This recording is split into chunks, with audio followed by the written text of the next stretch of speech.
नमस्कार। मैं doctor Ramanivas Sharma Raman science और टेक्नोलॉजी का कॉम्पिटिटिव सेशन लेकर के बच्चों आपके सामने। सभी बच्चों का इस कॉम्पिटिटिव सेशन में बहुत बहुत स्वागत है। आज के सेशन में बायोलॉजी का यह महत्वपूर्ण सेशन और जिसमें साइंस और टेक्नोलॉजी में जूलॉजी का ये महत्वपूर्ण सेशन ह्यूमन स्केलेटन सिस्टम, उस पर आज हम सवाल पूछेंगे और सवालों की संख्या आज 25 होगी। 25 सवालों का यह सेशन जो आने वाली परीक्षाओं के लिए, चाहे पीएनएसटी हो, चाहे नीट हो, चाहे स्टेट पीएससी हो, यूपीएससी हो, एसएससी हो, उन सवालों के लिए, उन परीक्षाओं के लिए ये सारे सवाल बहुत महत्वपूर्ण होंगे। पहले हम कंकाल तंत्र को एक ओवरव्यू के रूप में डिस्कस करेंगे और उसके बाद इन सवालों को आपके सामने रखेंगे। सारे सवालों को करने के बाद उसके हर सवाल पर एक डिस्कशन भी करेंगे, लेकिन डिस्कशन के आज सेशन को हम लिख करके आपको नहीं समझाएंगे, सिर्फ डिस्कशन उसका सुनाएंगे आपको। यदि आपको उसके नोट्स बनाना है तो आपको पूरे वीडियो को सुनना होगा। आप सुन करके उसके नोट्स को बनाते चलें तो आपका नोट्स पूरा होगा, क्योंकि कई बच्चों के मैसेज थे कि सवाल कम हो पा रहे हैं, तो इसलिए आज हमने सवालों की संख्या बढ़ा दी और 1 घंटे के इस सेशन में 25 सवालों को ही हम कर पा रहे थे, इसलिए 25 सवाल ही लाए। ह्यूमन स्केलेटन सिस्टम की आपने थ्योरी पढ़ी और कितने जवाब आपसे बने इसका पूरा लेखा जोखा सेशन के अंत में आप हमें जरूर दें। जैसा कि आपको पता है कि हमारा सेशन आज शाम को 5 बजे लाइव होगा और लाइव सेशन के दौरान हम खुद लाइव होते हैं। यदि आपको कोई सवाल हमसे पूछना है तो कमेंट सेक्शन का उपयोग कीजिए, हमसे सवाल पूछिए, हम उसका जवाब देंगे। तो कॉम्पिटिटिव एग्जाम वाले बच्चे या 11th 12th की जो पढ़ाई कर रहे हैं, यदि वो भी पढ़ना चाहते हैं तो वो भी सवाल, उनके लिए भी ये सवाल बहुत महत्वपूर्ण होंगे।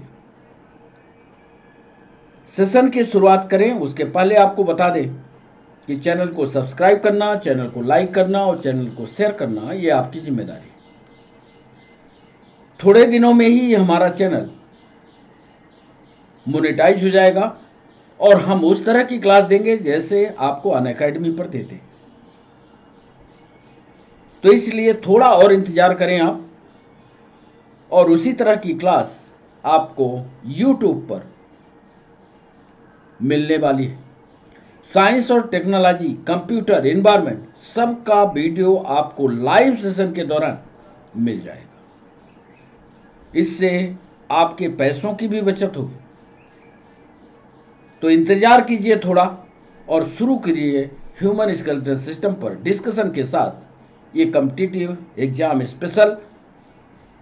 पहला सवाल आपसे पूछे उसके पहले हम कंकाल तंत्र का एक ओवरव्यू आपको समझाना चाहते हैं। ये एक मनुष्य का चीथड़ा उड़ा दिया गया और सिर्फ उसकी हड्डियां बची। सबसे ऊपरी हिस्सा जो आप देख रहे हैं, सबसे ऊपर का हिस्सा जो खोपड़ी वाला हिस्सा होता है उसको हम क्रेनियम कहते हैं। देख पा रहे होंगे आप, ये वाला हिस्सा जो नंबर 1 पर लिखा है वो क्रेनियम कहलाता है। जो दांत वाला या जबड़े वाला हिस्सा होता है उसको मैंडिबिल कहते हैं, दूसरे नंबर पर।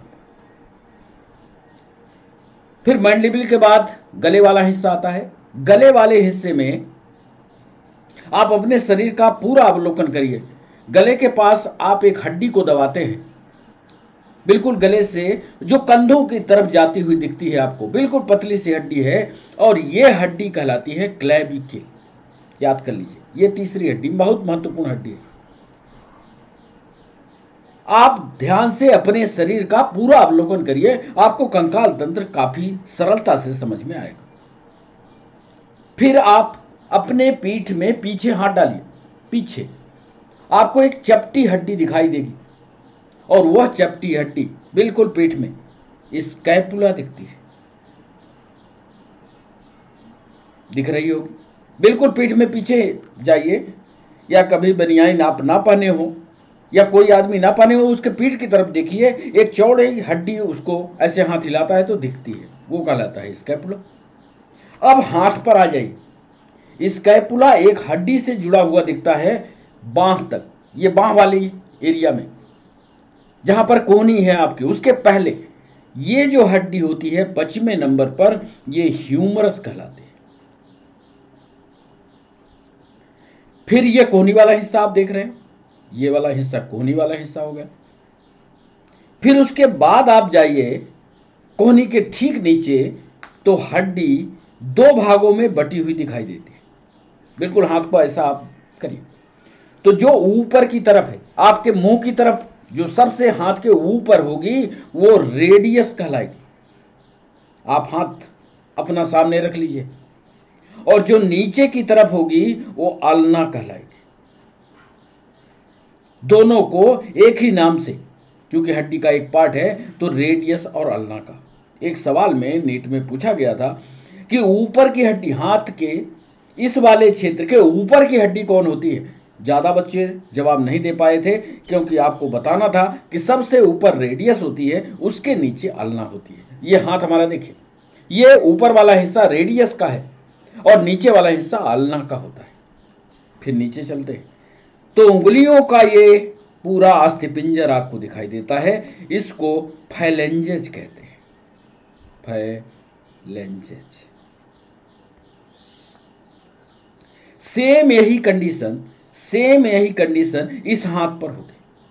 तब इस हाथ की बात नहीं करते, क्योंकि सेम कंडीशन इधर। अब आपके सीने वाले हिस्से पर हम आए। सीने में बिल्कुल बीच में उंगली लगाइए आप हमारा हाथ देखिए हम कहां लगा रहे हैं। जो बीच वाला है, दोनों मेमोरी ग्लैंड के बिल्कुल सेंटर में आपको एक हड्डी दिखती है, चपटी बोन दिखती है। जो ज्यादा फैटी लोग होंगे शायद उनको ना देख पा रहे हों, जो दुबले पतले होंगे उनका देखिए बीच में एक हड्डी दिखती है, वो स्टर्नम कहलाती है। स्टर्नम के दोनों साइड में रिब्स लगी होती हैं, जिसको पसली कहते हैं। पसली तो जानते ही हो। पसली ऐसे ऐसे घूमकर लगी हुई, आप बोलते भी हो तोड़ देंगे तुम्हारी हड्डी और पसली, क्योंकि पसली के अंदर सुरक्षित आर्गन है आपके। वो एक पिंजरा है जिसके अंदर बहुत जरूरी अंग जो है वो सुरक्षित है। जरा ध्यान से देखो, पीछे एक डंडा कंटिन्यूअस दिख रहा है, ये तो ऊपर का हिस्सा है। पीछे तरफ ये डंडा कंटिन्यूअस मंडिबल क्रेनियम से जुड़ा हुआ दिखेगा, और ये जो डंडा आपको दिख रहा है पूरा ऊपर से नीचे तक, ये कहलाता है मेरुदंड, या इसी को वर्टिब्रल कॉलम भी कहते हैं। तो वर्टिब्रल कॉलम को ध्यान से देखो तो एक तरफ खोपड़ी से या क्रेनियम से, और नीचे ये कमर वाले हिस्से में आकर के फिक्स होगा। अब चलते हैं कमर वाले हिस्से पर। कमर वाले हिस्से में जैसे ही आप पहुंचते हो तो वहां पर जरा टटोल कर देखो, जो मोटे हैं वो ना टटोले, जो दुबले पतले लोग हैं वही देखें। एक हड्डी यहां पर भी चौड़ी, जैसे यहां कंधे पर दिखी थी, ऐसे ही ये एक हड्डी चौड़ी यहां जहां बैठते हो, ये वाली हड्डी चौड़ी सी दिखती थी है, ये कहलाती है पेल्विक। और पेल्विक से जुड़ी हुई हड्डियां, ये पेल्विक बोन होती है, ध्यान से देखो। और ये पेल्विक जो है दोनों आपस में जुड़ी हुई होती है। अंतर यह है कि पुरुषों में ये जोड़ कंप्लीट होते, लेकिन महिलाओं में ये जोड़ चलायमान होते। क्यों? क्योंकि महिलाओं को बच्चे निकालने होते हैं, तो ये हड्डी स्लाइटली मूव करती है, तभी बच्चा बाहर निकलता है। फिर आगे चलते हैं, फिर इस टांग पर पहुंचते हैं। टांग में ये हड्डी आप देख रहे हो, ये वाली हड्डी, ये फीमर कहलाती है। देखा आपने, इसका नाम सुना होगा कि सबसे बड़ी हड्डी फीमर होती है। फिर फीमर के बाद घुटने वाली एरिया में पहुंचो, जो कटोरी होती है ना, कटोरी, कटोरी में पटेल जी बैठते हैं, उसको पटेला कहते हैं। अक्सर ये कॉम्पिटिटिव एग्जाम में पूछता है कि घुटने के ऊपर जो कटोरी होती है, कटोरी क्या कहलाती है, याद रखना, वो पटेला बोलते हैं। उतर जाओ नीचे, घुटने के नीचे जो बोन होती है, जो बिल्कुल ऊपर होती है, जिस पर डंडा मारते हो छन्न बोलता है, वो होती है टिबिया। और उसी के नीचे, जैसे हाथ में दो भाग थे, तो ऊपर की तरफ टिबिया और नीचे की तरफ फ्यूला होती है, याद करें। फिर इसके बाद फैलेंजेस वाला हिस्सा। फैलेंजेस 3 भागों में बंटता है, टार्सल, मेटाटार्सल और फैलेंजेस वाला। टार्सल बोन यहां लगती है, मेटाटार्सल फिर लगती है, फिर फैलेंजेस पैर वाला हिस्सा। तो एक सामान्य जानकारी हमने कंकाल तंत्र के बारे में आपको दी है। यदि मान लीजिए कंकाल तंत्र आपको कठिन लगता है तो आप हमें मैसेज बॉक्स में, कमेंट सेक्शन में बताइएगा। सबसे बायोलॉजी का या जूलॉजी का जो चैप्टर है वो कंकाल तंत्र सबसे सरल है। कैसे सरल है, यदि आपके समझ में नहीं आता होगा तो आप हमें कमेंट सेक्शन में बताइएगा, हम इस पर नया वीडियो बना करके आपको समझाएंगे। कुल मिलाकर के इतने ही कंकाल तंत्र में सवाल। आज हम 25 सवाल बनाए हैं, 25 सवाल को आपको क्रम से पूछते जाएंगे। एक चित्र और बनाए, बिल्कुल भूत जैसा चित्र। कभी आप मेडिकल कॉलेज जाए तो इस तरह के चित्र जो है लटकते आपको मिलेंगे। कुछ लोग डरते भी हैं इसको देख करके। हॉस्पिटल में भी ऐसे मिल जाते हैं, चमड़ी उधेड़ लो तो ऐसा एक कंकाल दिखता है। तो ये खोपड़ी वाला हिस्सा, ये खोपड़ी वाला हिस्सा, ये जबड़े वाला हिस्सा, ये नेक बोन वाला हिस्सा, ये देखो नेक बोन, ये शोल्डर ब्लेड, ये देखो जरा जहां हम दिखा रहे हैं ये वाला हिस्सा, ये शोल्डर ब्लेड होती है। ये ब्रेस्ट बोन होता है, ये ध्यान से देखो, ये ब्रेस्ट बोन है, देख रहे हो। ये अपर आर्म, ये लोअर आर्म, ये जांघ की हड्डी। सब पूरा पूरा चित्र को, वीडियो को आगे पीछे करके कंकाल तंत्र को समझना बहुत जल्दी समझ में आएगा।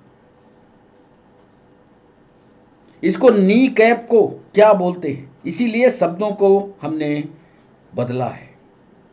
नी कैप का दूसरा नाम होता है पटेला, याद रखना। एक शब्द और, काल्फ बोन किसको कहते हैं, सिन बोन किसको कहते हैं, इन सारे नामों को आपको थ्योरेटिकल एक कंकाल तंत्र को पढ़ना होगा, क्योंकि इन्हीं नामों को बदल करके कॉम्पिटिटिव एग्जाम में पूछता है।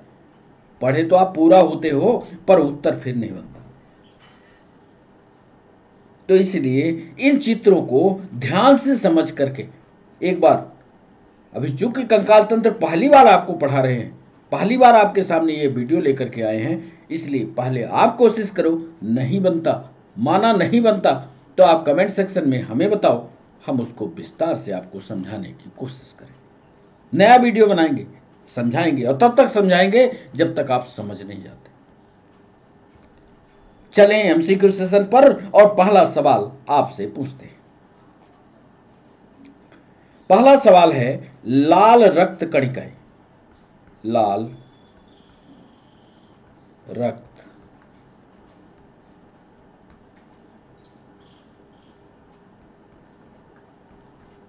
कणिकाएं, या कुल मिलाकर के रेड ब्लड कार्पिसेल्स इनका नाम दे दें, आरबीसी कह दें, का निर्माण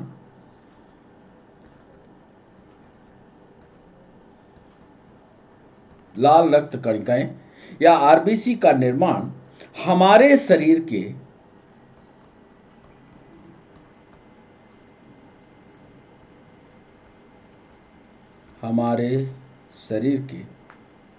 किस भाग में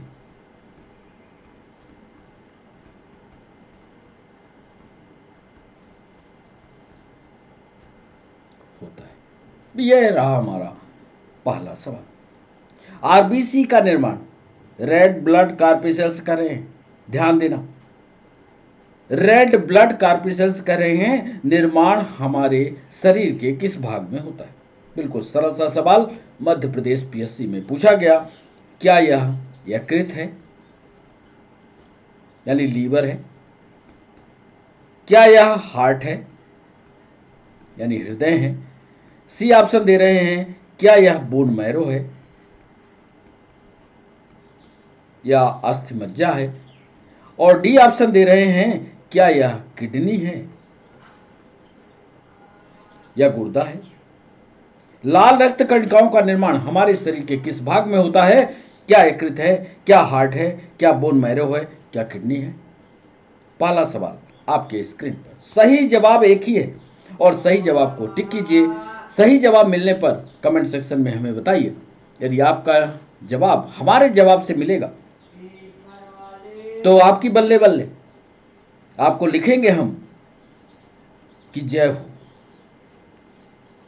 दूसरा सवाल आपके स्क्रीन पर बच्चों ये रहा। अस्थि यानी बोन एवं दांत यानी टीथ निर्माण हेतु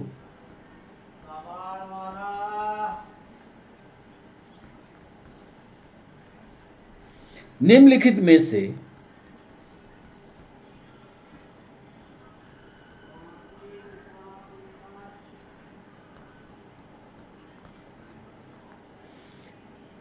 किसकी आवश्यकता होती है। किसकी आवश्यकता होती है। हड्डी बनाना हो अथवा टीथ बनाना हो, आपको यह बताना है किसकी आवश्यकता होगी। ये ऑप्शन दे रहे हैं क्या सोडियम और पोटेशियम की। बी ऑप्शन दे रहे हैं क्या आयरन और कैल्शियम की।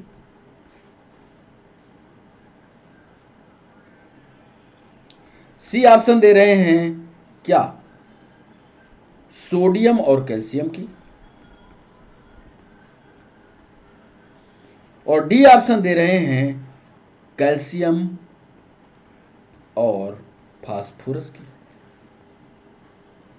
दांत बनाना हो, अस्थि बनाना हो, बोन्स बनाना हो, टीथ बनाना हो, इनके निर्माण हेतु निम्नलिखित में से किसकी आवश्यकता होगी। क्या सोडियम और पोटेशियम की, क्या आयरन और कैल्शियम की, क्या सोडियम और कैल्शियम की, क्या कैल्शियम और फास्फोरस की। सही जवाब पर टिक कीजिए। कमेंट सेक्शन में हमें बताइए कौन सा जवाब सही है।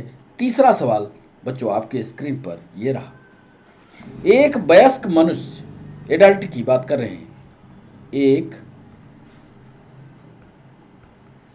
वयस्क मनुष्य के शरीर में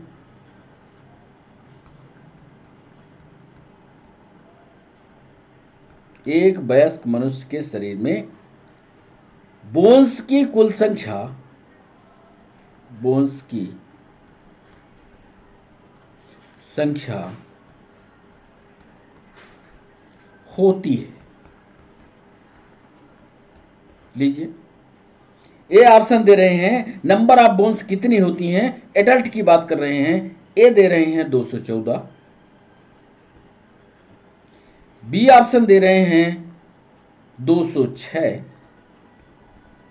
सी ऑप्शन दे रहे हैं 253 और डी ऑप्शन दे रहे हैं अनिश्चित है।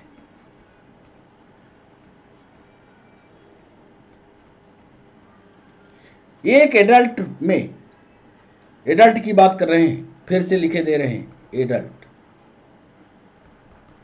एडल्ट मनुष्य के बॉडी में बोन्स की कुल संख्या कितनी होती है। क्या वह संख्या 214 है, क्या वह संख्या 206 है, क्या वह संख्या 253 है, क्या संख्या इसकी अनिश्चित है।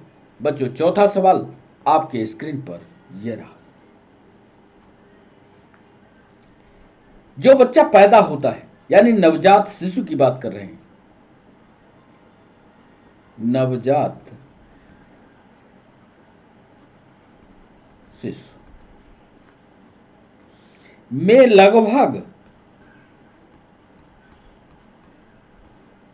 लगभग का मतलब एप्रोक्सीमेट पूछ रहे हैं, लगभग पूछ रहे हैं। एप्रोक्सीमेट लगभग कितनी अस्थियां होती हैं।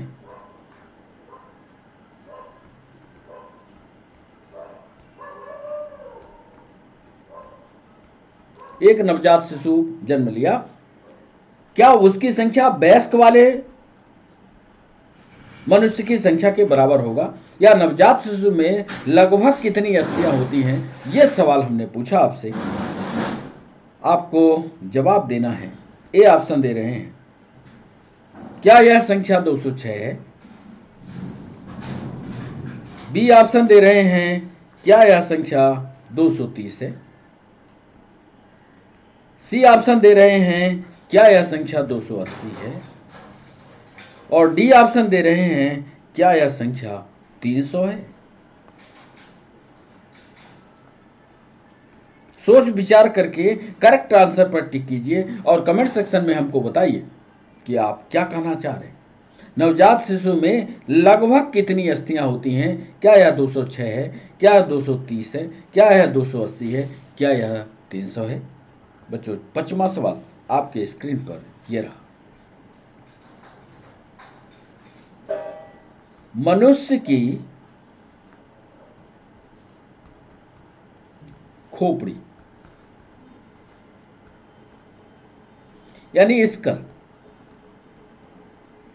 नीट में और पेन स्टीव दोनों में यह सवाल पूछा गया। मनुष्य की खोपड़ी या स्कल में कुल कितनी अस्थियां होती हैं? ए ऑप्शन दे रहे हैं, क्या इनकी संख्या 8 है? बी ऑप्शन दे रहे हैं, क्या इनकी संख्या 29 है? सी ऑप्शन दे रहे हैं, क्या इनकी संख्या 30 है? और डी ऑप्शन दे रहे हैं, क्या इनकी संख्या 34 है? जो भी उत्तर आप बताएंगे, मान लीजिए आप उत्तर 8 बता रहे हैं, तो कमेंट सेक्शन में हमें बताइएगा कि वो बोन कौन कौन सी है। मनुष्य की खोपड़ी में कुल कितनी अस्थियां हैं? मान लीजिए आप उत्तर 8 बताते हैं तो उन 8 बोन के नाम लिखिएगा। मान लीजिए आप उत्तर 29 बताते हैं तो 29 बोन के नाम बताइएगा। 30 बताते हैं तो 30 के, 34 बताते हैं तो 34 के। Total number of bones found in the skull ये बताना है आपको। बच्चों, 6वां सवाल आपके स्क्रीन पर ये रहा। मनुष्य के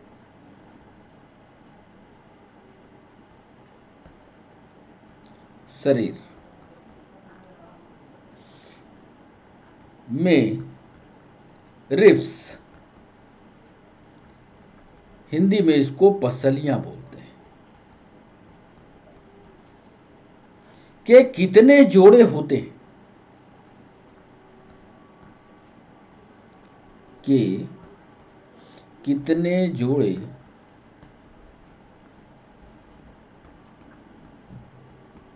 पाए जाते हैं? मनुष्य के शरीर में नंबर ऑफ पेयर्स फाउंड ये बताना है, नंबर नहीं बताना है, पेयर्स बताना है रिब्स के। ध्यान से सुन लीजिएगा, हमने जोड़ा पूछा है, जोड़ा बताना है। ए ऑप्शन दे रहे हैं, क्या इनकी संख्या 12 है? क्या इनकी संख्या 10 जोड़ा है? क्या इनकी संख्या 30 जोड़ा है? 14 जोड़ा है? क्या इनकी संख्या 11 जोड़ा है? ये सब उत्तर आपको पेयर में पूछ रहे हैं।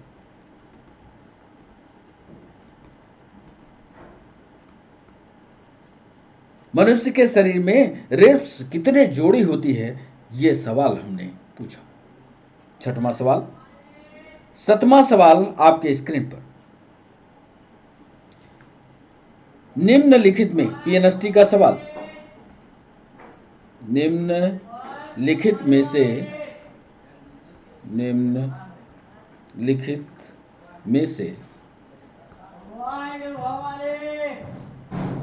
कौन सा अस्थि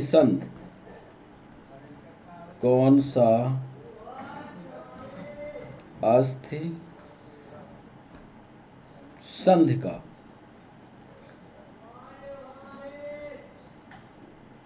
संधि का। अब ये बोन ज्वाइंट का सवाल है।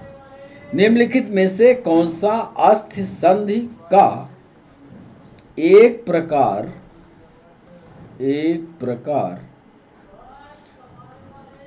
नहीं है? क्या पूछा हमने सवाल? निम्नलिखित में से कौन सा अस्थि संधि का एक प्रकार नहीं है? ध्यान से पढ़ लीजिए, पीएनएसटी में सवाल पूछा गया कि निम्नलिखित में से कौन सा अस्थि संधि का एक प्रकार नहीं है। बोन ज्वाइंट का सवाल है ये। आपको ऑप्शन दे रहे हैं, क्या वह बॉल एंड सॉकेट है? क्या वह बॉल एंड सॉकेट है? बी ऑप्शन दे रहे हैं, क्या वह ग्लाइंडिंग है? अब जो बच्चे बॉल और ये जॉइंट्स पढ़े होंगे वही जवाब कर पाएंगे। क्या वह मैक्रो जॉइंट है? मैक्रो जॉइंट है। और क्या वह सैंडल जॉइंट है?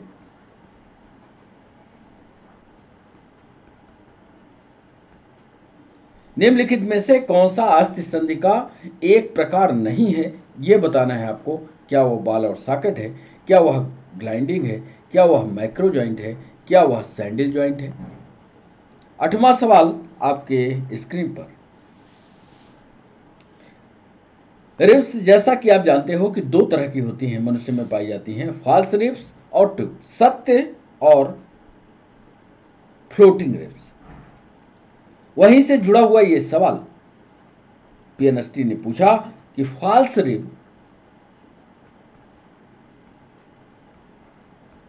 रिब तथा फ्लोटिंग रिब,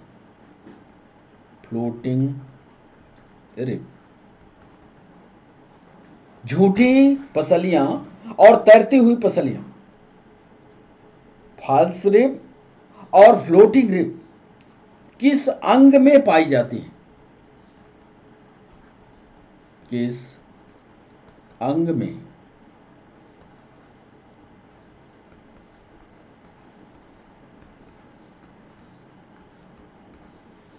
ए ऑप्शन दे रहे, क्या बक्षीय पिंजर में?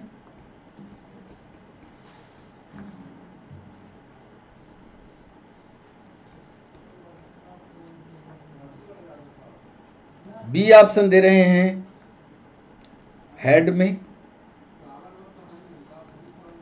सी ऑप्शन दे रहे हैं वर्टिब्रल कॉलम में। और डी ऑप्शन दे रहे हैं पेल्विक गर्डिल में। सवाल था कि फॉल्स रिब और फ्लोटिंग रिब शरीर के किस अंग में? क्या थोरसिक रीजन में है? क्या हेड में है? क्या मेरुदंड में है? क्या पेल्विक गर्डिल में है? बड़ा इंपॉर्टेंट सवाल ये पूछा गया। अब आपको सोच करके देना है जवाब 8वें सवाल का, तो दीजिए जवाब। 9वां सवाल आपके स्क्रीन पर यह रहा। मानव शरीर की या ह्यूमन बॉडी की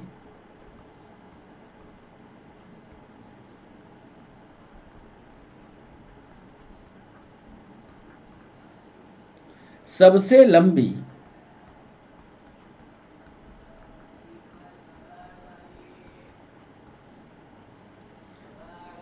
बोन या अस्थि, ह्यूमन बॉडी की सबसे लंबी अस्थि या बोन है। क्या यह बोन का नाम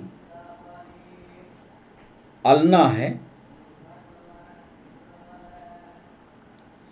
क्या इस बोन का नाम ह्यूमरस है? सी ऑप्शन दे रहे हैं, क्या इसका नाम फीमर है? और डी ऑप्शन दे रहे हैं, क्या इसका नाम टीबिया है? ह्यूमन बॉडी की सबसे लंबी बोन का नाम बताना है।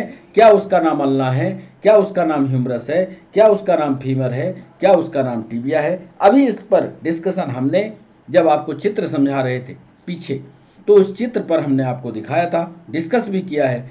उस सारी हड्डियों का चित्र आप याद करिए, वहीं से आपको उत्तर मिल जाएगा। क्या वह अल्ना है, क्या वह ह्यूमरस है, क्या वह फीमर है, क्या वह टिबिया है। तो ये रहा 9वां सवाल। कमेंट सेक्शन में ज़रूर बताते चलिए आप कि यहाँ तक आपने जितने सवाल किए हैं 10 सवाल तक, कितने सवाल आपके सही हुए।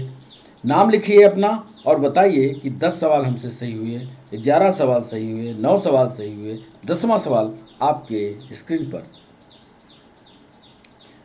मानव शरीर की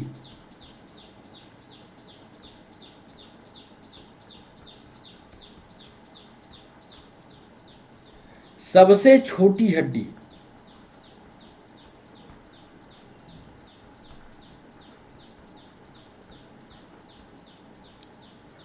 कौन सी है?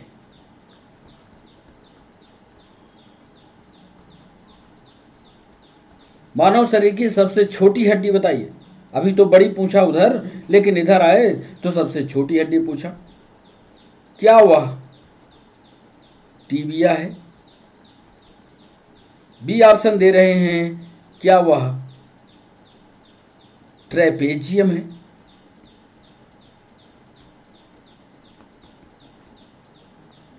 सी ऑप्शन दे रहे हैं, क्या वह थाई बोन है?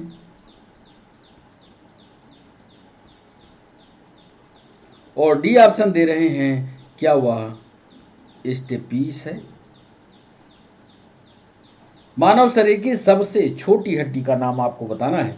क्या वह टीबिया है, क्या वह ट्रेपेजियम है, क्या वह थाई बोन है, या जो इसमें सही जवाब होगा, क्यों उसका सही जवाब बता रहे हो आप, ए बता रहे हो अथवा बी बता रहे हो, सी बता रहे हो, डी बता रहे हो, क्यों बता रहे हो, इसकी पूरी जानकारी आप कमेंट सेक्शन में बताइएगा। बच्चों 11वां सवाल आपके स्क्रीन पर ये रहा। मानव शरीर या ह्यूमन बॉडी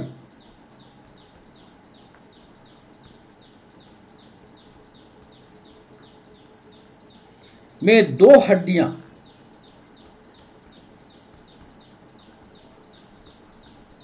दो बोन्स आपस में कैसे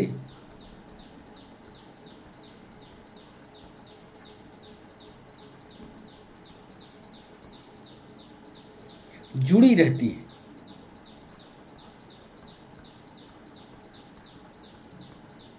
मानव शरीर में दो बोन्स आपस में कैसे जुड़ी रहती हैं, यह है हमारा सवाल। किसकी मदद से जुड़ती हैं? ए ऑप्शन दे रहे हैं, छोटी हड्डियों से।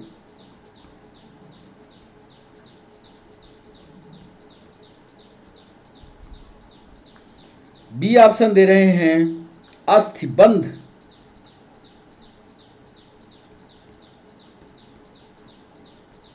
या अंग्रेजी में इसको लिगामेंट कहते हैं, लिगामेंट से। सी ऑप्शन दे रहे हैं, मांसपेशियों से।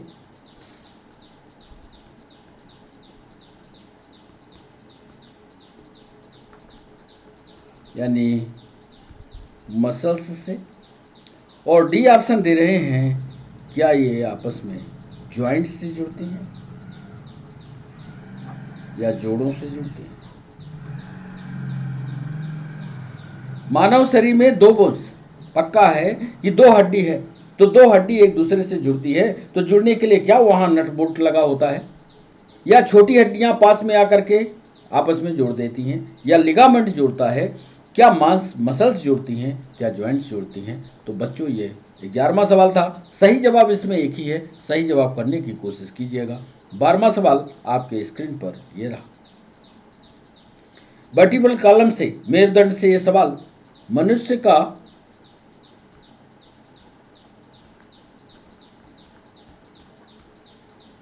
मेरुदंड यानी वर्टिब्रल कॉलम, मनुष्य का मेरुदंड कुल कितनी अस्थियों से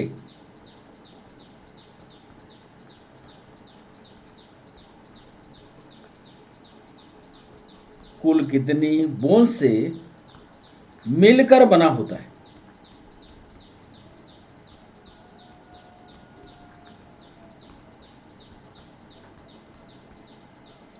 ए ऑप्शन दे रहे हैं, क्या इनकी संख्या 33 है? बी ऑप्शन दे रहे हैं, क्या इनकी संख्या 42 है? सी ऑप्शन दे रहे हैं, क्या इनकी संख्या 44 है? और डी ऑप्शन दे रहे हैं, क्या यह 53 है? मनुष्य का जो वर्टिब्रल कॉलम है यानी रीढ़ की हड्डी है, उसमें टोटल नंबर ऑफ बोन्स कितनी है ये आपको बताना है। क्या वो 33 है, क्या वो 42 है, क्या वो 44 है, क्या वो 53 है? तो ये है हमारा 12वां सवाल। सही जवाब कीजिए आप कमेंट सेक्शन में। और आइए 13वां सवाल आपके स्क्रीन पर ये रहा। मसल्स को यानी पेशियों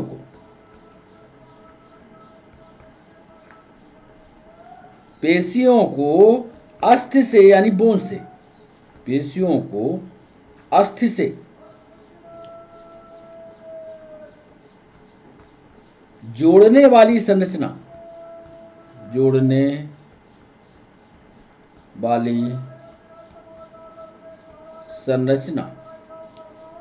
पेशियों को बोन से मतलब हड्डी और मसल्स के बीच जोड़ने वाली जो संरचना होती है वो संरचना क्या कहलाती है? क्या कहलाती है? यह है हमारा सवाल। ए ऑप्शन दे रहे हैं, क्या वह कंडरा है? क्या वह कंडरा है? अंग्रेजी में इसको टेंडन बोलते हैं। बी ऑप्शन दे रहे हैं, क्या वह बोन्स है? क्या उसको अस्थि बोलते हैं? सी ऑप्शन दे रहे हैं, क्या वह स्नायु है या लिगामेंट है? स्नायु उसको बोलते हैं। और डी ऑप्शन दे रहे हैं, क्या वह कार्टिलेज है? कार्टिलेज है यानी उपास्थि है। सवाल हमने पूछा कि पेशियों को अस्थि से जोड़ने वाली संरचना क्या कहलाती है?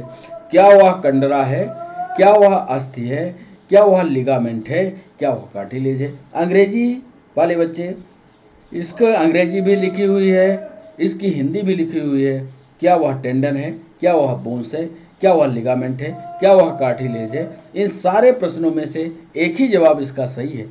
सही जवाब करने की कोशिश कीजिएगा, कमेंट सेक्शन में हमें भेजिएगा। और 14वां सवाल अब आपके स्क्रीन पर।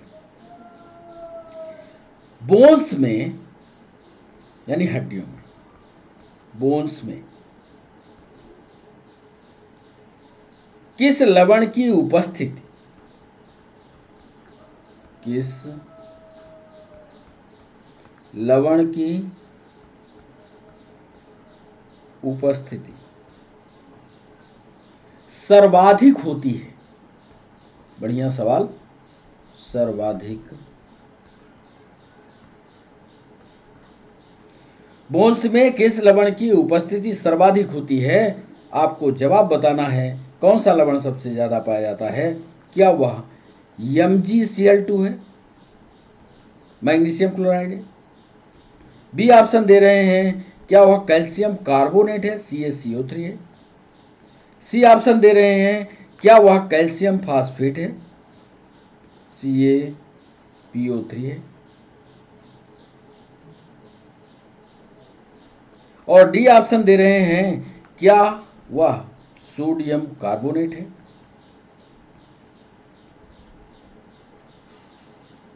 CaPO442 ऐसा करके लिखा होगा, नाम आप लिख लीजिए। कैल्शियम फास्फेट है, कैल्शियम कार्बोनेट है, मैग्नीशियम क्लोराइड है और सोडियम कार्बोनेट है। सवाल को देखिएगा, किस लवण की उपस्थिति सर्वाधिक होती है, यह सवाल हमने पूछा। क्या वह MgCl2 है, क्या वह कैल्शियम कार्बोनेट है, क्या वह कैल्शियम फास्फेट है, क्या सोडियम कार्बोनेट है? 14वां सवाल आइए 15वें सवाल पर। 15वां सवाल आपके स्क्रीन पर ये रहा। कलाई यानी रिस्ट, अभी हमने चित्र में उधर दिखाया है। कलाई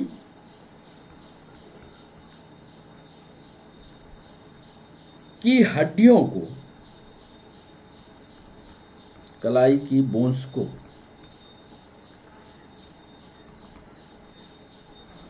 किस नाम से जाना जाता है?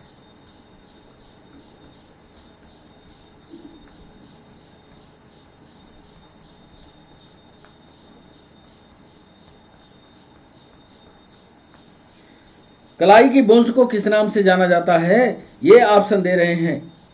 क्या इसको मेटाटार्सल कहते हैं? मेटाटार्सल कहते हैं।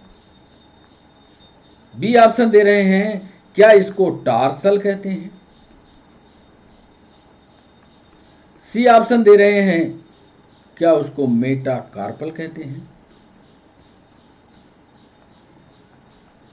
और डी ऑप्शन दे रहे हैं, क्या उसको कार्पल कहते हैं?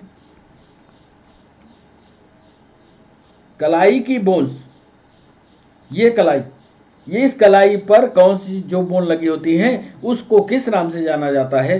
क्या वो मेटाटार्सल हैं, क्या वो टार्सल हैं, क्या वो मेटाकार्पल हैं या कार्पल हैं? ये था हमारा 15वां सवाल। सही जवाब कीजिए आप, हमें कमेंट सेक्शन में बताइए, क्योंकि जब हम लौटेंगे तो आपको हर प्रश्न का जवाब बताएंगे, समझाएंगे, तो आपको सही उत्तर मिलेगा। फिर आप देखेंगे कितने सवाल आपने सही किए हैं, कितने आपसे गलत हुए हैं, और उस चैप्टर को और पढ़ने की कितनी ज़रूरत है। 16वां सवाल आपके स्क्रीन पर। उपांगीय कंकाल, उपांगीय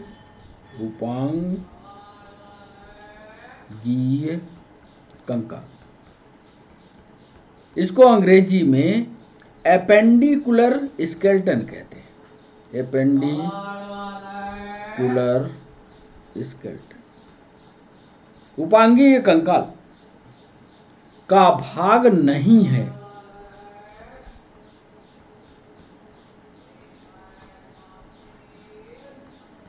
मतलब जितने भाग दिख रहे हैं उसमें आपको यह सर्च करना है कि कौन सा एपेंडिकुलर का स्केलेटन का पार्ट नहीं है। ये ऑप्शन दे रहे हैं। क्या वो अग्रपाद है? अग्रपाद, क्योंकि कंकाल दो भागों में बढ़ता है, एक्सियल स्केलेटन और एपेंडिकुलर स्केलेटन। एक्सियल स्केलेटन के कौन से पार्ट हैं, एपेंडिकुलर स्केलेटन के कौन से पार्ट हैं? हम ये पूछ रहे हैं यहाँ सवाल कि उपांगीय कंकाल का भाग नहीं है, क्या वो अग्रपाद है या फोर लिम्ब है, अंग्रेजी में इसको बोलते हैं। बी ऑप्शन दे रहे हैं, क्या वह पश्चपाद है या हाइंड लिम्ब है। सी ऑप्शन दे रहे हैं, क्या वह पेल्विक गर्डिल है, श्रोणि मेखला, क्या वह पेल्विक गर्डिल यानी श्रोणि मेखला है।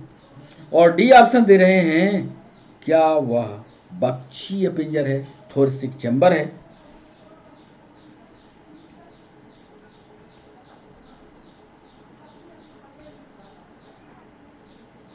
एपेंडिकुलर स्केलेटन का भाग नहीं है, क्या वो फोर लिम्ब है, क्या वो हाइंड लिम्ब है, क्या वो पेल्विक गर्डिल है, क्या वो थोरसिक चैम्बर है? सही जवाब आपको बताना है।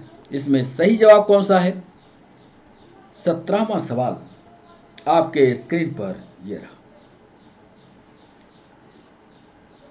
मैमल्स में, ये एक सवाल, ये मैमल्स में बाह्य कंकाल का उदाहरण, बाह्य कंकाल पहले समझ लीजिएगा फिर उत्तर कीजिएगा। बाह्य कंकाल, अंग्रेजी में इसको एक्सोस्केलेटन कहते हैं। बाह्य कंकाल यानी एक्सोस्केलेटन। कंकाल दो तरह का होता है, एक्सोस्केलेटन, एंडोस्केलेटन। मैमल्स का बाह्य कंकाल पूछ रहे हैं। मैमल्स में बाह्य कंकाल का उदाहरण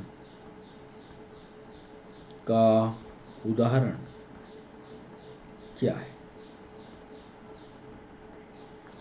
ए ऑप्शन दे रहे हैं, क्या वह वर्टिब्रल कॉलम है, कशेरुक दंड है, या वर्टिब्रल कॉलम है।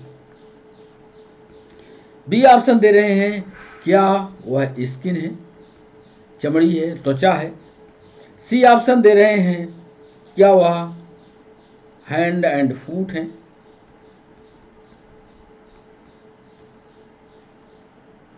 और डी ऑप्शन दे रहे हैं, क्या वह नाखून बाल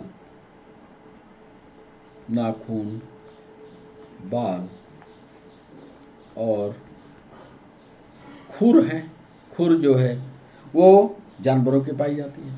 तो मैमल्स में बाह्य कंकाल या एक्सोस्केलेटन का उदाहरण क्या है, यह आपको बताना है। क्या वो वर्टिब्रल कॉलम है, क्या वो स्किन है, क्या वो हैंड और फुट है, क्या नाखून बाल और खुर है। सही जवाब कीजिएगा, कमेंट सेक्शन में हमें बताइएगा। आप देखिएगा जब हम उसका उत्तर बताएंगे तो कितने जवाब आपके सही होते हैं। 18वां सवाल, हैबेरियन कैनाल, बड़ा इंपॉर्टेंट, नीट में पूछा गया सवाल। हर्वेशियन कैनाल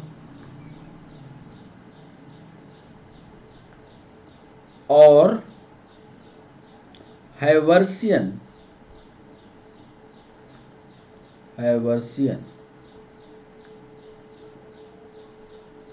सिस्टम। हैवर्सियन कैनाल और हैवर्सियन सिस्टम कहां पाए जाते हैं, ये आपको बताना। कहां पाए जाते हैं हैवर्सियन कैनाल और हैवर्सियन सिस्टम कहां पाए जाते हैं, यह सवाल है। ए ऑप्शन दे रहे हैं आपको, क्या ये उपास्थियों में पाए जाते हैं, उपास्थियों में यानी कार्टिलेज में।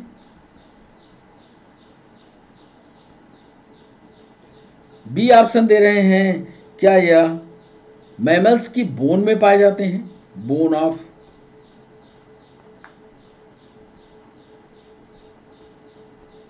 मैमल्स में पाए जाते हैं। सी ऑप्शन दे रहे हैं कि इंटरनल ईयर ऑफ मैमल्स में पाए जाते हैं, माने मैमल्स के अंतःकरण में पाए जाते हैं। इंटरनल ईयर ऑफ मैमल्स इस पर पाए जाते हैं। या डी ऑप्शन दे रहे हैं, वर्टिब्रल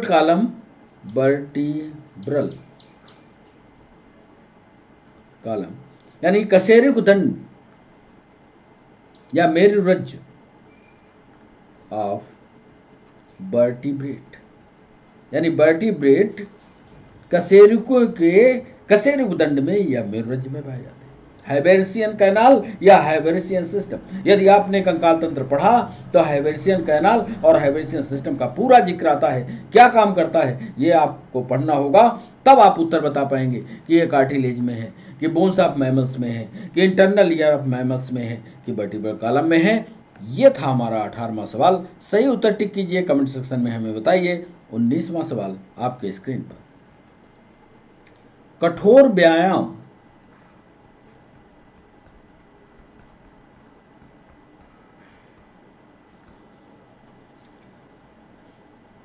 के समय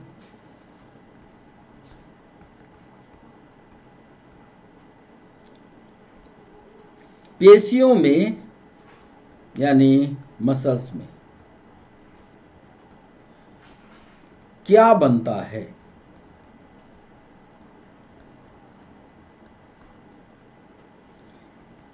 जब हम बहुत ज़्यादा काम करते हैं या बहुत ज़्यादा वर्कआउट करते हैं, हमने सवाल आपसे पूछा कि कठोर व्यायाम के बाद हमारी पेशियां अपने अंदर कौन सा केमिकल पदार्थ बनाती हैं जिसके कारण हमें थकान लगती है, फिर हम काम करने से डरते हैं या काम नहीं करते, काम को रोकते हैं, रेस्ट पीरियड में चले जाते हैं। कुल मिलाकर के उस रासायनिक पदार्थ का नाम आपको पता होना चाहिए।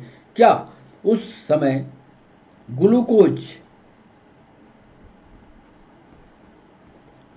से ग्लाइकोजन बन जाता है, कठोर व्यायाम के समय। बी ऑप्शन दे रहे हैं, क्या फैट से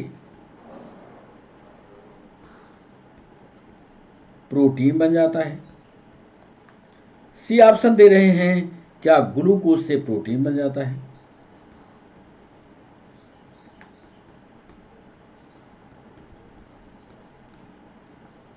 और डी ऑप्शन दे रहे हैं, क्या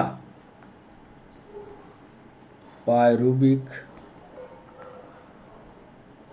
एसिड से लैक्टिक एसिड बन जाता है। जब हम बहुत सारी मेहनत कर लेते हैं तो हमारी मसल्स को थकान आती है, और इस थकान का कारण क्या है, ऐसा ही सवाल पीएनएसटी में, नीट में, एमपीपीएससी, यूपीएससी सब में पूछा गया है। सही जवाब कीजिएगा, कमेंट सेक्शन में हमें बताइएगा। 20वां सवाल आपकी स्क्रीन। स्नायु यानी लिगामेंट, समझिएगा सवाल को, एवं कंडरा, एवं कंडरा यानी टेंडन का निर्माण किस प्रकार के,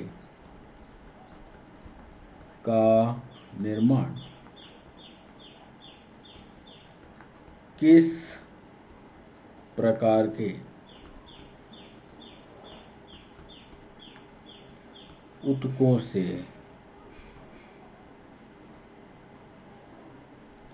लिगामेंट और टेंडन का निर्माण किस प्रकार के ऊतकों से होता है। बड़ा इंपॉर्टेंट सवाल ये भी है, आप बताइएगा हमें, क्या ग्लैंडुलर एपिथेलियम से होता है। नीट का ये सवाल है, ग्लैंडुलर एपिथेलियम से होता है, ग्रंथिल उपकला से होता है। बी ऑप्शन दे रहे हैं, क्या यह मेरिस्टेमेटिक टिश्यू से होता है, विभाज्योतक ऊतक से होता है, मेरिस्टेमेटिक टिश्यू से होता है। सी ऑप्शन दे रहे हैं, क्या यह फाइब्रस या फिलामेंटस टिश्यू से होता है, फिलामेंटस टिश्यू, या इसको कह सकते हैं तंतुमय ऊतक से होता है। और डी ऑप्शन दे रहे हैं, क्या यह आवरण उपकला से होता है, आवरण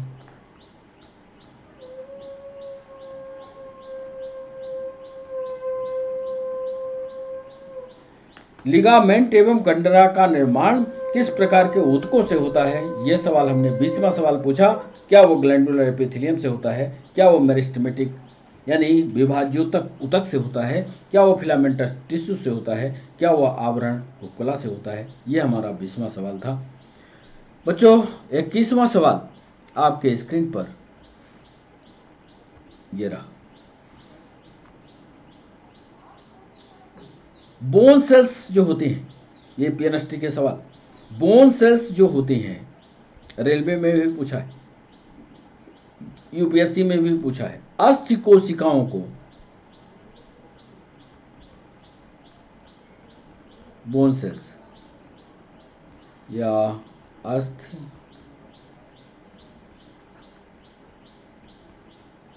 कोशिकाओं को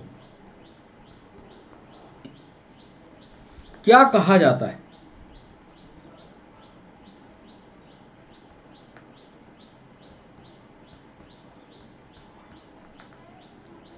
ए ऑप्शन दे रहे हैं,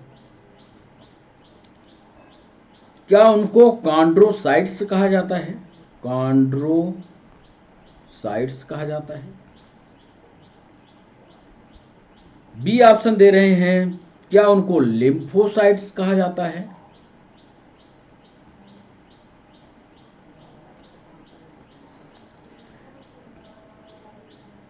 क्या उनको ऑस्टियोसाइट्स कहा जाता है।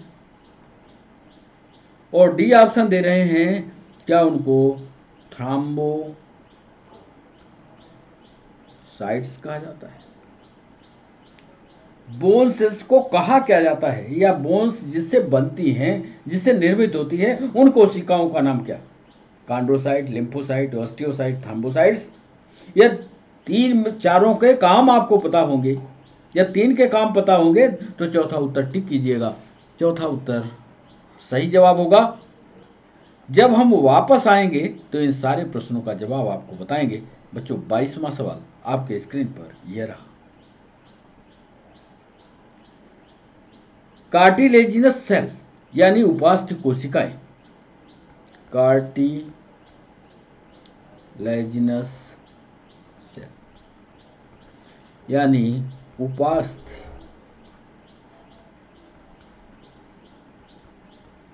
कोशिकाएं को क्या कहा जाता है? कार्टिलेजिनस सेल्स को क्या कहा?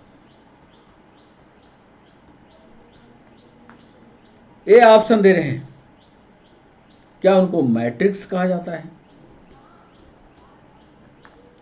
बी ऑप्शन दे रहे हैं, क्या उनको कॉन्ड्रोसाइट्स कहा जाता है?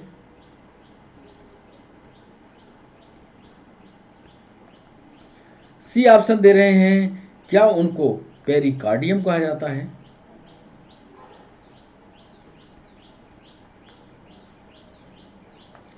और डी ऑप्शन दे रहे हैं, क्या उनको मैक्सिला कहा जाता है? कार्टिलेजिनस सेल्स यानी उपास्थि कोशिकाओं को सामान्य भाषा में मैट्रिक्स कहा जाता है, कि कॉन्ड्रोसाइट्स कहा जाता है, कि पेरिकार्डियम कहा जाता है, कि मैक्सिला कहा जाता है। यह हमारा 22वां सवाल था। सही जवाब कीजिएगा। 23वां सवाल आपके स्क्रीन पर। स्कैपुला, हमने चित्र में आपको दिखाया है स्कैपुला।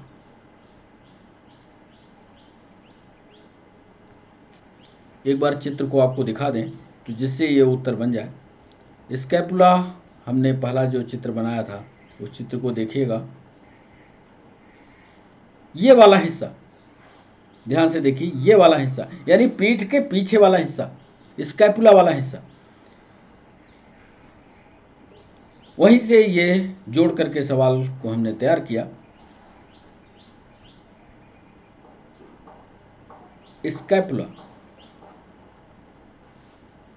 स्टर्नम जो बीचों बीच है, स्टर्नम तथा रिब्स यानी पसलियां किस प्रकार की अस्थियों के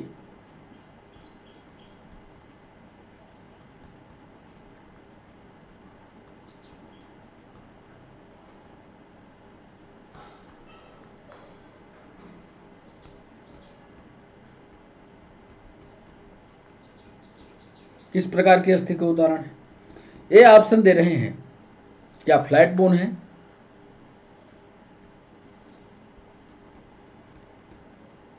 या इनको कह लीजिए चपटी हड्डियां हैं? बी ऑप्शन दे रहे हैं, क्या एरियल बोन्स है?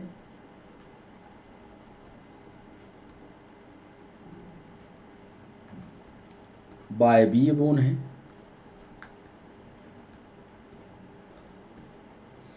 सी ऑप्शन दे रहे हैं, क्या वो ग्लैंडुलर बोन है?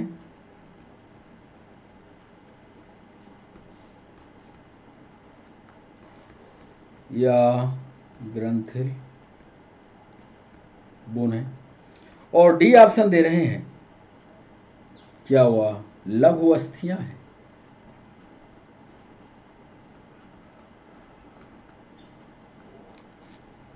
माइक्रोबोन है।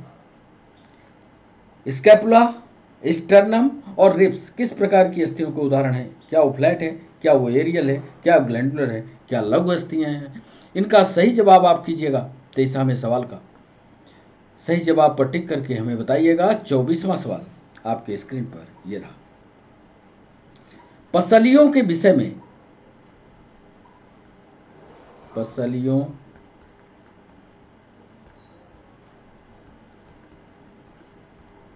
के विषय में यानी रिब्स के विषय में आपको बताना है। सत्य कथन की पहचान कीजिए।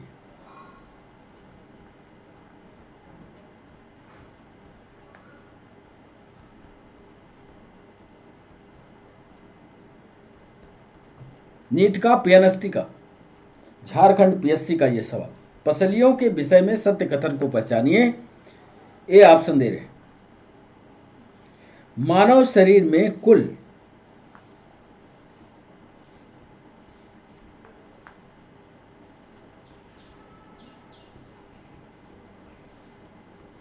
कुल 24 पसलियां होती हैं।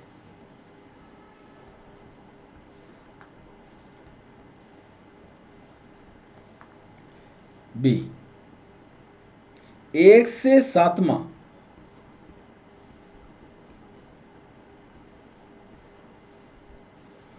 जोड़े की पसलियां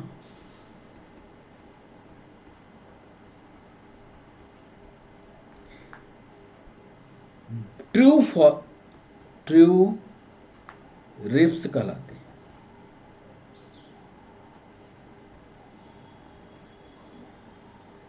एक से 7 तक। सी ऑप्शन दे रहे हैं 8वें से 10वें जोड़े की पसलियां 8वां, 9वां एवं 10वें जोड़े की पसलियां फॉल्स रिब्स कहलाते हैं। और डी ऑप्शन दे रहे हैं उपर्युक्त सभी। सत्य कथन को पहचानना है। मानव शरीर में कुल 24 रिब्स होती हैं। 1 से 7वें जोड़े की पसलियां ट्रू रिब्स कहलाती हैं। 8वां, 9वां, 10वें जोड़े की पसलियां फॉल्स रिब्स कहलाती हैं। या उपर्युक्त सभी जवाब रिब्स के लिए सही है। सही उत्तर पर टिक कीजिएगा। आज के सेशन का अंतिम सवाल अब आपके सामने 25वां सवाल। थोरसिक केज यानी बक्षीय पिंजर।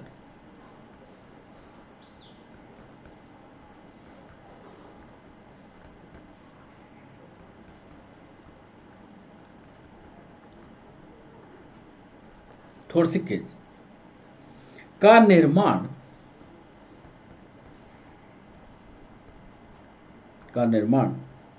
किन अंगों से होता है?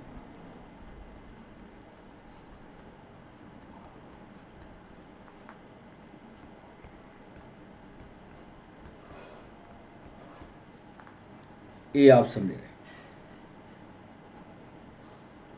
उरोस्थ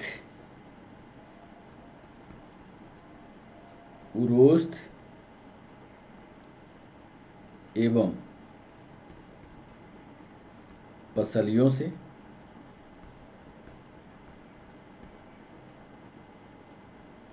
बी ऑप्शन दे रहे हैं उरोस्थ एवं मेरुदंड से।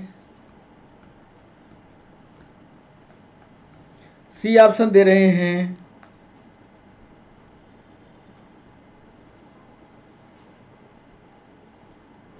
उरोस्थ का मतलब है वर्टिब्रा।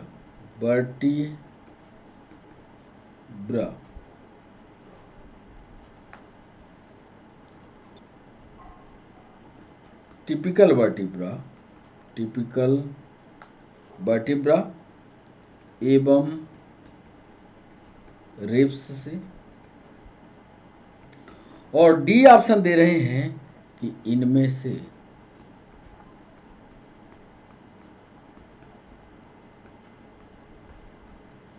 कोई नहीं। यानी थोरसिक केज का निर्माण किन अंगों से होता है, यह सवाल था हमारा। किन अंगों से होता है? वर्टिब्रा एवं रिब्स से, वर्टिब्रा एवं मेरुदंड से, टिपिकल वर्टिब्रा एवं रिब्स से, इनमें से कोई नहीं। सही जवाब आपको कमेंट सेक्शन में 25वें का बताना है। इस तरह से 25 सवाल पूरे होते हैं। अब हम सेशन को वापस नंबर 1 पर ले चलते हैं और आपके सवालों को चेक करते हैं कितने सवाल को आपने सही किया। सही उत्तर हम आपको बताते हैं। पहला सवाल जो हमने पूछा था वो पहला सवाल था कि आरबीसी का निर्माण हमारे शरीर के किस भाग में होता है। और बहुत सारे बच्चों ने इस प्रश्न को किया होगा कि आरबीसी का जो निर्माण होता है हमारे शरीर में बोन मैरो में होता है। आजकल ये भी सवाल उठता है कि आरबीसी का निर्माण और डब्ल्यूबीसी का निर्माण अलग अलग पूछता है। तो जब ये सवाल आपके सामने आए तो इसको रेड बोन मैरो में बताइएगा, इसको व्हाइट बोन मैरो में बताइएगा, लेकिन दोनों का निर्माण बच्चों ध्यान रखिएगा कि ये बोन मैरो में ही होता है। बस। दूसरा सवाल था अस्थि और दांत के निर्माण हेतु निम्नलिखित में से किस की आवश्यकता होती है। तो सोडियम कैल्शियम की नहीं होती, आयरन कैल्शियम की नहीं होती, सोडियम और कैल्शियम की। कैल्शियम तो कॉमन है, नीट का ये सवाल था, कैल्शियम तो कॉमन है, लेकिन कैल्शियम के साथ साथ फास्फोरस मिल जाए तो दोनों काम पूरे हो जाते हैं। यानी जब भी दांत और बोन का सवाल आएगा तो ये कैल्शियम और फास्फोरस दोनों की जरूरत पड़ेगी। इसीलिए जब चिता जलाते हैं तो बोन्स में फास्फोरस होता है, तो जब ये जलता है तो बहुत तेज लाइट जलती है, इसलिए हड्डियों में फास्फोरस का पाया जाना यही दिखाता है कि फास्फोरस की जरूरत होती है। तीसरा सवाल था कि एक एडल्ट मनुष्य के बॉडी में बोन्स की संख्या क्या होती है। तो ये कई बार आपने रटा होगा कि इनकी संख्या जो होती है वो 206 होती है। याद किए रहिएगा वो बोन्स कौन कौन सी हैं, पूरा एक दिन लेखा जोखा हम आपको बताएंगे कि इनकी संख्या 206 होती है। चौथा सवाल था कि नवजात शिशु में लगभग बोन की संख्या कितनी होती है। तो लगभग की संख्या कुछ किताबों में अलग लिखा है, कुछ किताबों में, क्योंकि बहुत सारी जब बच्चा पैदा होता है तो बहुत सारी बोन्स जो होती है एक दूसरे से जुड़ी हुई होती है। फिर जैसे जैसे बच्चा बड़ा होता है तो ये बोन्स कट होकर के एक स्पेशलाइज्ड बोन में कन्वर्ट होती हैं, फिर हड्डियाँ अलग अलग हो जाती हैं तो उनकी संख्या घट जाती है। वर्तमान में जो हम आपको उत्तर बताने जा रहे हैं उसकी संख्या करीब करीब 300 है। पांचवा सवाल है मनुष्य की खोपड़ी में कुल कितनी अस्थियां होती है। देखिए जब बच्चा छोटा होता है तो हड्डियों के कई टुकड़े होते हैं, धीरे धीरे ये हड्डियां आपस में जुड़ करके एक हड्डी का निर्माण करती हैं। इसलिए पहले हड्डियों की संख्या जब बच्चा जन्म लेता है तो ज़्यादा होती हैं, फिर ये संख्या देखिए जा करके वयस्क में 206 हो गई। मनुष्य की खोपड़ी में कुल कितनी अस्थियां होती हैं, इसको पढ़ लीजिएगा। कुल टोटल हड्डियों की संख्या, फ्रंटल पढ़िए, पैराइटल पढ़िए, जब ये विस्तार से स्कल पढ़ेंगे तो ये संख्या आपको याद होगी, क्योंकि कमेंट सेक्शन में अभी आपने बताया नहीं है कौन कौन सी बोन होती हैं। तो इनकी संख्या होती है टोटल 29।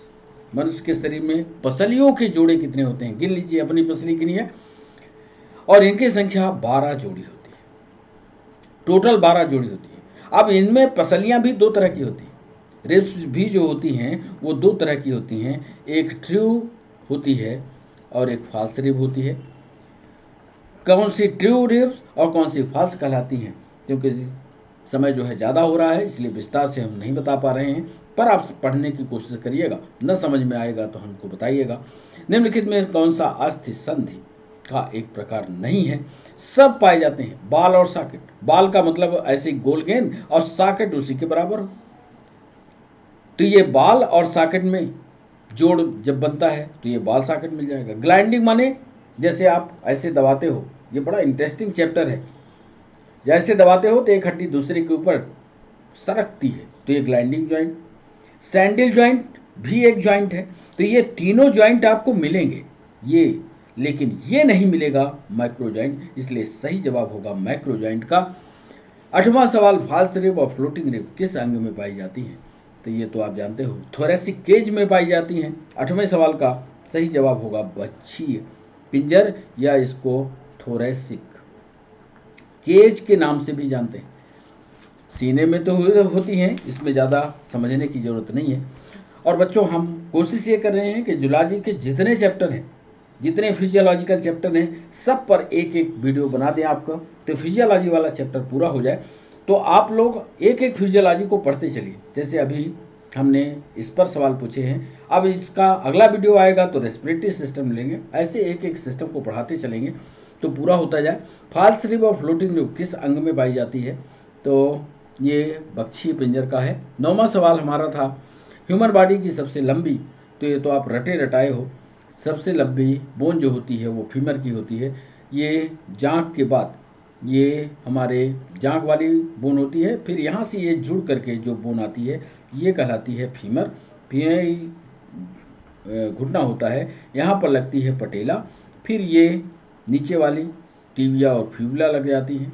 आपको याद होगा अभी पीछे के चित्र में दिखाया है। तो सबसे बड़ी जो होती है वो फीमर होती है। याद कर लीजिएगा, मानव शरीर की सबसे छोटी हड्डी कौन सी है? ये तो हो ही नहीं सकती। आप कान में पाई जाने वाली जो हड्डी होती है, 3 हड्डियां होती हैं। एक को कहते हैं मैलियस, एक को कहते हैं इनकस और एक को कहते हैं स्टेपिस। स्टेपिस जो होती है कान की, वो सबसे छोटी हड्डी होती है। इसको विस्तार से पढ़िएगा। मानव शरीर में 2 बोन्स आपस में कैसे जुड़ते हैं? मानव शरीर में 2 हड्डियां जब आपस में जुड़ती हैं, उनको जोड़ने का काम जो होता है लिगामेंट का होता है। इसीलिए डॉक्टर के पास आप जाइए तो कहता है लाभ 2 हड्डियां खिंच जाएं, दर्द हो रहा है तो काहे का दर्द? वो बोलता है लिगामेंट खिंच गया, यानी अस्थिबंध खिंच गए, लिगामेंट इसका सही जवाब होगा। मनुष्य का मेरुदंड कितनी अस्थियों से निर्मित होता है? मनुष्य का मेरुदंड गिन लीजिएगा, वर्टिब्रल कॉलम 33 हड्डियों से मिलकर के बनता है। पेशियों के अस्थि से जोड़ने वाली संरचना कंडरा या टेंडन कहलाती है। जहां मसल्स और बोन आपस में जुड़ती हैं, उस विशेष रचना को टेंडन कहते हैं। जैसे ये बोन हो गई। अब बोन ऐसे जब जुड़ती है तो ये पेशी इधर रहती है, कोई भी पेशी हो तो इसको जोड़ने वाली है टेंडन। अब मान लो बोन से बोन को जोड़ना हो, बोन से बोन जोड़ना हो तो यहाँ पर लिगामेंट लगता है। बस ये याद किए रहना, कंफ्यूज मत होना। 14वां सवाल था, बोन के किस लवण की उपस्थिति सर्वाधिक होती है? तो ये भी कैल्शियम फास्फेट सबसे ज़्यादा मात्रा में पाया जाता है। होते सब हैं लेकिन सबसे ज़्यादा मात्रा में, सर्वाधिक मात्रा में ये होता है। कलाई के बोन्स को किस नाम से जाना जाता है? तो कलाई की बोन को हमेशा मेटाकार्पल के नाम से, आप चित्र देखना, मेटाकार्पल के नाम से जाना जाता है। ये ऐसे जो बोन होती है ये फैलेंजेस के हिस्से में जाती है। ये वाला जो रीजन होता है मेटाकार्पल का होता है। चित्र देखना, समझना, ना समझ में आएगा तो हमें मैसेज करना, कमेंट सेक्शन में बताना। एपेंडिकुलर स्केलेटन का भाग नहीं है। देखो स्केलेटन 2 प्रकार का होता है। ये खोपड़ी हो गई, ये मेरुदंड हो गया। एक होता है केंद्रीय यानी सेंट्रल, और एक होता है एपेंडिकुलर मतलब साइड में। अब यदि आप हमारे खोपड़ी का और सेंटर वाला हिस्सा देखोगे तो खोपड़ी हो जाएगी और वर्टिब्रल कॉलम हो जाएगा। ये स्टर्नम वाला भी हिस्सा हो जाएगा जितने सेंटर के पास, और ये जो हमारा हाथ इधर से उधर फैलता है ये एपेंडिकुलर के हिस्से में जाएगा। तो कुल मिलाकर के उपंगीय कंकाल का भाग नहीं है तो कौन सा नहीं होगा? देखो जरा, उपांगीय कंकाल का भाग कौन सा नहीं है? Four limb, hind limb, pelvic girdle या बीच वाला? ये तो फुल भाग होगा, ये भी होगा, ये भी होगा। तो यही थोरसिक चैम्बर यानी सेंटर वाला पार्ट जो होता है ये नहीं होगा। तो यानी थोरसिक चैम्बर, ये वाला उत्तर सही होगा। मैमल्स में बाह्य कंकाल का उदाहरण क्या है? बाह्य कंकाल मैमल्स में 17वां सवाल, इसमें बाह्य कंकाल के रूप में नाखून है, बाल है, खुर जो पैरों में लगी होती है जानवरों के, ऐसे ऐसे खुर होती है ना, नाखून जैसा, ऐसे ये खुर कहलाती है। गाय भैंस के पैरों में होती है ये खुर जो है, बाह्य कंकाल का परिचय होती है। हैबेसियन कैनाल और हैबेसियन सिस्टम ये किस में पाया जाता है?